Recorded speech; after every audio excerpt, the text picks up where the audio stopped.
Monde et la une de tous les médias. La star de la pop Madonna a perdu pied, regardez, hier soir lors des Brit Awards à Londres, en plein concert. La chanteuse est tombée à la renverse, professionnelle comme toujours, elle s'est toutefois relevée et a poursuivi ses chansons comme si de rien n'était. Madonna, qui se produisait aussi dans le cadre de son nouvel album, il arrivera en France la semaine prochaine. Rebel Heart, Cœur rebelle, c'est son titre. Eh bien, à cette occasion, Jacques Cardoz et Régis Pacini ont pu rencontrer la star. Regardez, interview.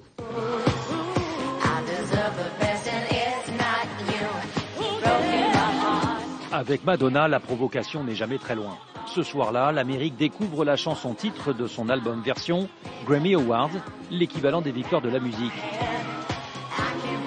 Et si Madonna ne choque pas le tout Los Angeles sur scène, c'est qu'elle l'a déjà fait en coulisses, où elle apparaît dénudée. Cela fait partie de sa personnalité, dit-elle, comme elle nous l'a confié dans l'entretien qu'elle nous a accordé. Mon album parle de la rébellion, de l'antisystème, de la soumission et de toutes les contradictions qui existent dans la vie. Rebel Heart, Cœur rebelle, une synthèse de sa carrière, un titre qui la définit parfaitement, elle qui en 2003, en pleine guerre d'Irak, provoque un scandale en dénonçant l'intervention militaire de son pays, pas franchement patriotique. Je ne regrette rien. Je ne regrette rien. Non, je sais que ce titre a mis plein de gens en colère. Mais j'assume tout ce que j'ai dit. On n'avait rien à faire en Irak et je le pense toujours. Madonna, une croyante qui ne s'interdit pas la représentation religieuse sur scène, toujours à la limite de l'interdit. La voilà, en burqa, une image publiée sur l'un de ses comptes sociaux. Pour elle, il était naturel de soutenir Charlie Hebdo via Internet. Je suis Charlie, parce que ce qui est arrivé aurait très bien pu m'arriver à moi.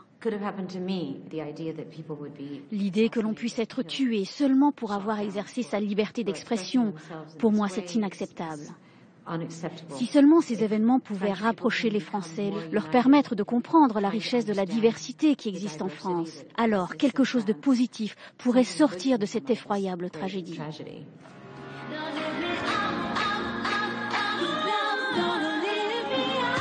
Et que les fans français se rassurent, son retour sur scène se prépare. Something formidable, something joli. Il est prévu pour bientôt et la France ne sera pas oubliée. Une image de football avant de se quitter.